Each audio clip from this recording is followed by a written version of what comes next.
to you from Long Beach, Washington at the Neptune Theater. This is the only movie theater on the peninsula, and we are here, my mom and I, to watch Silver Linings Playbook. Here you go. From what I understand and what I've heard, because it's nominated for a lot of awards, is that it's a really great movie about bipolarity. I'm going to give it a whirl, see if it has kind of some threads along with the screenplay that I'm starting to work on called Beautiful Bipolars. So we're here, and I'm going to go inside, and I will give you guys a commentary when we get out here. But the Neptune Theater is the one place that I think it would be really, really cool to have Thinking While Smoking be premiered here.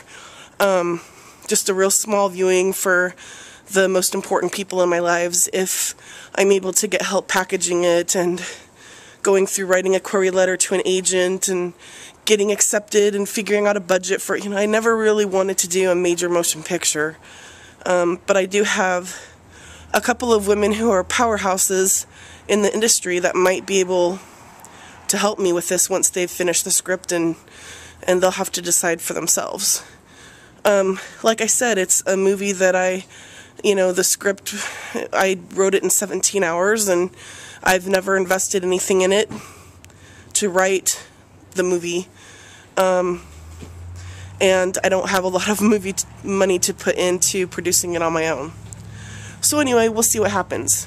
Alright guys, here we go. Hey, this is Angela checking in to do Silver Linings Playbook quick review. I'll probably do an extended review of this later, but I need time constraints.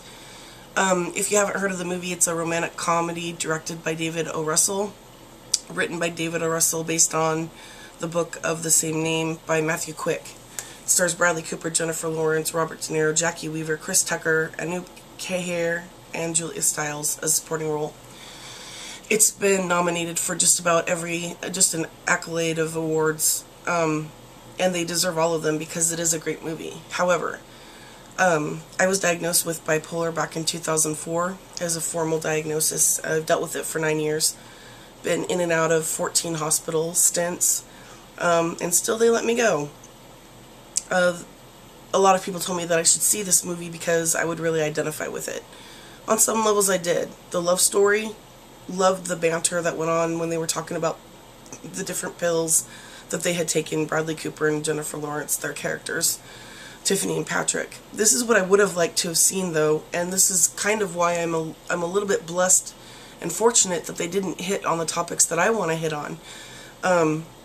This movie actually serves as kind of a trailblazing path for people like me to come along and take it to the next level. Because there were some inconsistencies and some things that were really fictional to me, to the regular mainstream people that go and see this movie who don't deal with this condition. Everybody just, oh, all of the critical acclaim. But when you've gone through it, I wish they would have shown a little bit more about what goes on in the psych facilities. What kind of hospital was he in? What were the other patients like? What was really going on before he got released? And I'm talking about Patrick, who is the main male character in this movie. The shrink that he dealt with, the psychiatrist, I found it a little far-fetched that at a football game they run into each other and hug each other like they've known each other for decades. Most mental health professionals won't even acknowledge you if they see you in public. Secondly, the cop.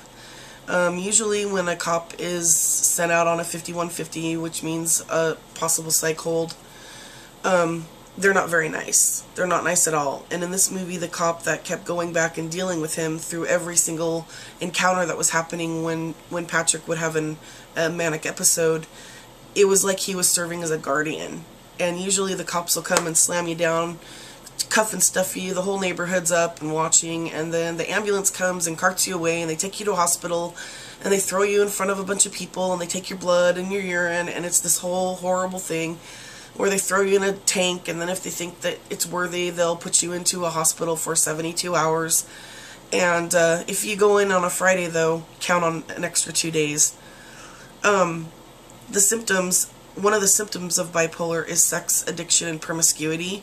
I really wish they would have woven that into Jennifer Lawrence's character a little bit more and gone a little deeper, other than the story that was told about how her husband died. When you're released from a psych hospital, when you've done more than 72 hours, or if you're at a state institution, which Patrick's character was for 8 months, you don't just get let out. At this football game, as I mentioned before, he's drinking beer. When you get released from hospitals, you're put on an LRA, which is a least restrictive alternative. Usually it's 90 days. It's when the shrinks, they think that you'll be okay as long as you take your meds, and they need someone to babysit you and make sure you go to all your appointments and make sure you do all of your outtake stuff. And then if things are good, then they might let you go. But under an LRA, you cannot drink alcohol.